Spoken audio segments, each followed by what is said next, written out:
Good day, everyone. This is a case study presentation for the course subject Sktb 4163, Safety and Health. We are from Section 1, Group 5. The group member consists of Wong Rui Feng, Subir Dipan, Ng Yi Dong, and me, Hong Lei Ying. First of all, let me explain about the scenario of the case study. Pressure test for streamline. Pressure test was performed at 20 bar using nitrogen gas. 10-cylinder tanks of nitrogen was utilized. The tanks are stationed inside a steel cage. The test is performed within the compound of biomass boiler operation system. There are operators walking in out of this compound and doing their daily maintenance and monitoring activities. The pipeline is in an open space area. My name is Subra. I will be proceeding with the pressure test for streamline. So the purpose of the pressure test for streamline is to ensure pressure tests conducted safely and effectively. So the procedure for this test includes to ensure the safety, the reliability, and the leak tightness of the pressure system. Second, the procedure of the pressure test will be done when a new pressure system will be used before or the existing system after a repair or alteration. So there are generally two types of pressure tests, which is hydrostatic and pneumatic. Moving on to the types of pressure tests, as we can see here, there are generally two types, one being the hydrostatic testing and the second being the pneumatic testing. So in hydrostatic testing, water is used as the medium of testing, and hydrostatic is the preferred method of test at SLAC. So SLAC is the Stanford Linear Accelerator Center, where it is located in the United States Department of Energy Laboratory, where they are involved in such research in a broad program from atomic to solid state physics to pressure tests. Second, we'll be looking at pneumatic testing, where the medium of testing used will be non-flammable or non-toxic gas like nitrogen.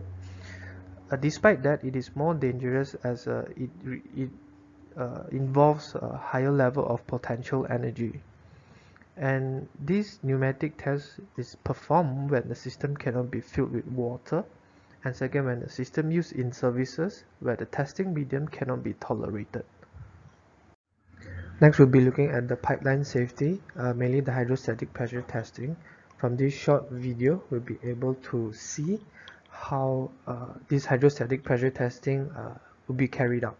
So from this video, we're able to see that mainly a pipeline at the point of test, where a test segment will be used along with a test head and an end cape to track the testing.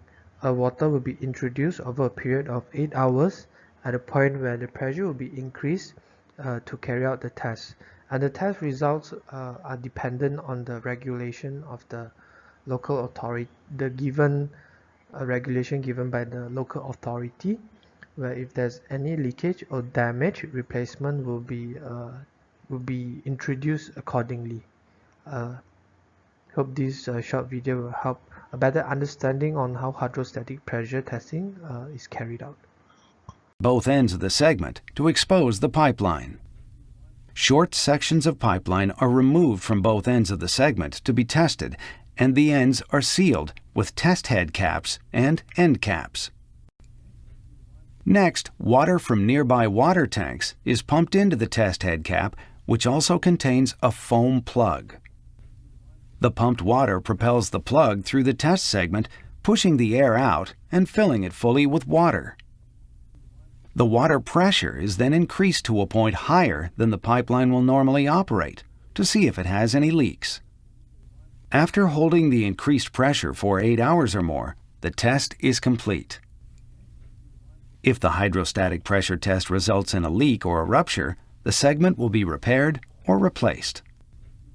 After a successful test, compressed air is used to push the foam plug through the pipeline test segment and drain the water back into the water tanks.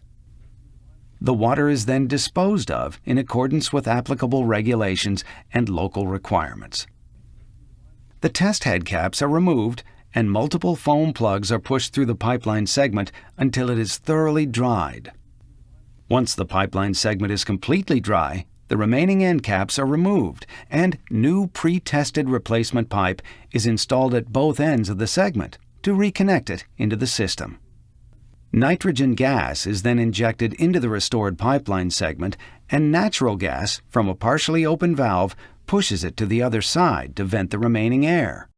Natural gas is safely reintroduced into the pipeline, and it is brought back into service by fully opening the valves. Finally, the excavated areas are graded and restored as closely as possible to their pre-construction condition. This is case study highlight from field by Home Group T. The process of allocation is the pressure test for steam line. For the work activity of the operators are working in and out of the pressure test area. So the hazard identified is the exposure to noise, so which can cause or affected by this hazard is the chronic hearing problem.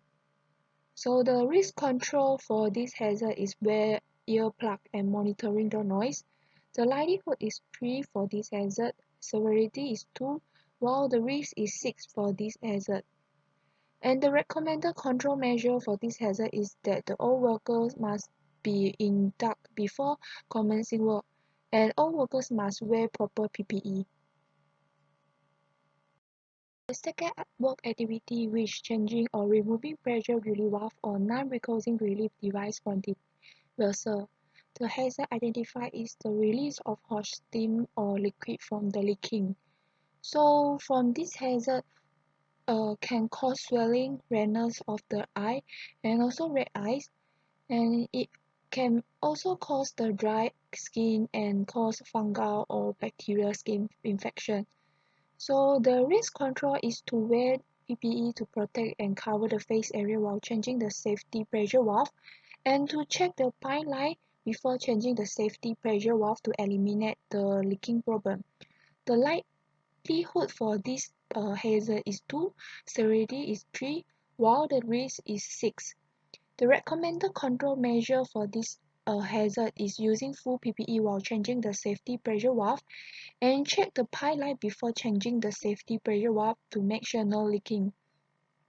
The third work activity is to perform the test within the compound of biomass boiler. The hazard is hot surrounding from the boiler. This hazard can cause thermal burn and headache. The existing risk control is the worker suddenly involved in the emergency activity must not allow emotional to override safe work procedure and training. And also only qualified and trained personnel equipped with necessary safety equipment should conduct the test. The likelihood for this hazard is 2, 4. The severity for this hazard is 3, while the risk for this hazard is 12. The recommended control measure for this hazard is having suitable PPE for workers who participating in hot surrounding work, preparing first aid kit around the working area. Workers suddenly involved in emergency activity must not allow emotional to override safe work procedure and training. And also only qualified and trained personnel equipped with the necessary safety equipment should conduct the test. The fourth work activity will be the disposal of nitrogen. The hazard is the release of vaporous nitrogen. Release of vaporous nitrogen will cause respiratory disease such as asthma and leading to respiratory symptoms like coughing, wheezing, and difficult breathing in short term. In long term, it will cause chronic lung disease and permanently reduction of smell ability. Existing risk control will be we can dispose the nitrogen to target area and remove the worker near the area. The likelihood of this activity is 2, severity is 4, and the risk is 8. Recommended control measures will be Pressure test plans should be prepared so that the target area for disposal nitrogen will be aware. Processing labels should be placed at the target area to notice worker not to get near. The last activity will be the pipeline located in open space area. The hazard will be increased temperatures of surrounding. It can cause heat stroke, heat exhaustion, and heat cramps. Existing risk control will be make sure the pipeline are equipped in a closed area with warning sign. The likelihood and severity will be 2 and the risk will be 4. Recommended control measure: we can place a no entry sign for workers without permission of higher authority. Allow only trained or certified workers to enter the pipeline areas. Provide workers with fully equipped PPE before entering the pipeline area. Is the risk matrix area. The green color shows that this is low risk, and then the yellow color shows this moderate risk, and then the red color showing the high risk. In conclusion, this case study has shown the importance of HIRAC. First of all, it aims to identify the potential hazards in a company to assess the probability of an accident or financial loss. Second, it aims to consider the possibility of hazards that may occur under any circumstances and conditions. Third, it aims to create awareness among the workers by providing ideas on how the workers should react when they are in a working site.